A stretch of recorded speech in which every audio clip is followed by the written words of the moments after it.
մեզանից չեք Դպրոցներ 2024 թվականի սեպտեմբերի 1-ից սկսել է աշխատել։ Իրական Հայաստանի հաջորդ կարևոր կոմպոնենտը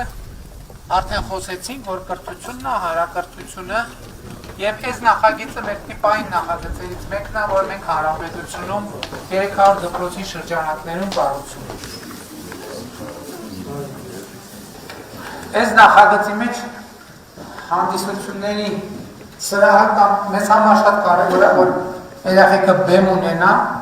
եւ ստեղծագործելու տարածություն ունենա եւ մեր բոլոր նորակառույց դպրոցներն էլ եմ ասում, խոսքը նորակառույցի մասին է եւ այնտեղ որտեղ վերակառուցված է,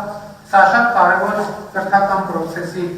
պարտադիր եւ կարևոր մաս է, որ երեխեքը ստեղծագործելու հարթակ ունենան, բայց մենք մեր պայմաններն է, որ այս դպրոցը մենակ երեխեքի համար, դեպս համայնքի համար է, որովհետև ինչ ամուր ենթակառուցվածք է, որովհետև իրանց աջակցությունը, իրանք նաև ծնողները պետք է հնարավորություն ունենան ստեղծարար գործունեություն, ստեղծարվեն տրեյնինգներ լինեն եւ այլն եւ այլն։ Չգիտեմ ինչքանով եք հարցնում լսել։ Ես ասում եմ, այն շենքը, որը չունի հանդիսությունների սրահ, չունի մարզադահլիճ, դա դպրոց չի, որովհետև դպրոց շենքը որտեղ դաս են անում, բայց դպրոցը ինքը ամբողջական է, ոնց որ ասենք ենթադրենք, ասում եմ, պիջակը մի հատ թև չունենա, ինքը պիջակ չի, չէ, ինքը պիջակին մոտարկված, բայց թև չունենա, կոճակներ չունենա, գրպան չունենա, մենք իրան պիջակ կասենք, բայց չենք շենքին, որը չունի ֆիզկուլտուրայի դահլիճ, չունի մարզահրապարակ, ոնց ենք մենք այդ շենքին դպրոց ասում։ Հետևաբար ցանկացած կառույց, որը մենք անվանում ենք դպրոց, պետք է ունենա հանդիսությունների սրահ, պետք է ունենա մարզադահլիճ, պետք է ունենա մարզական բույն, հեծանիվներ, թենիսի սեղան, գնդակներ եւ այլն կտեսնենք։ Եվ շատ կարևոր է, որ նաեւ նորմալ պայմաններ, շատ կարևոր են համարում լաբորատորիաները, սա օրենք կենսաբանության լաբորատորիան է, լաբորատոր սարքավորումներով, բոլոր դպրոցներում ակվարիումներ ենք դնում, որ երեխեքը նաև խնամք տանեն ձկների նկատմամբ։ Այստեղ ֆիզիկայի աշխարհագրության կաբինետն է։ Ասենք շատ կարևոր եմ համարում, որ Գիրանցի դպրոցում եւ ընդհանրապես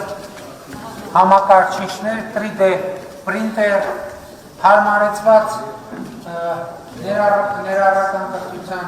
երեխաների համար վերելակող մեր բոլոր մոդուլային դպրոցներում կա նաև ջերմոցային հատված, ինչպես կարող եք տեսնել,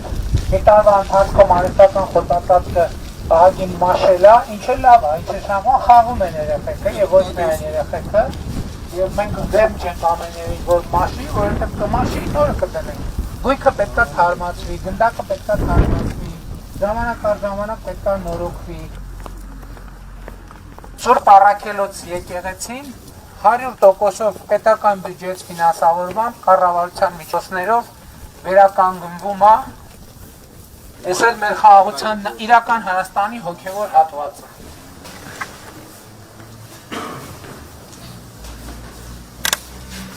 Շատ գեղեցիկ եւ դիլորինակ կառավարության եկեղեցի է։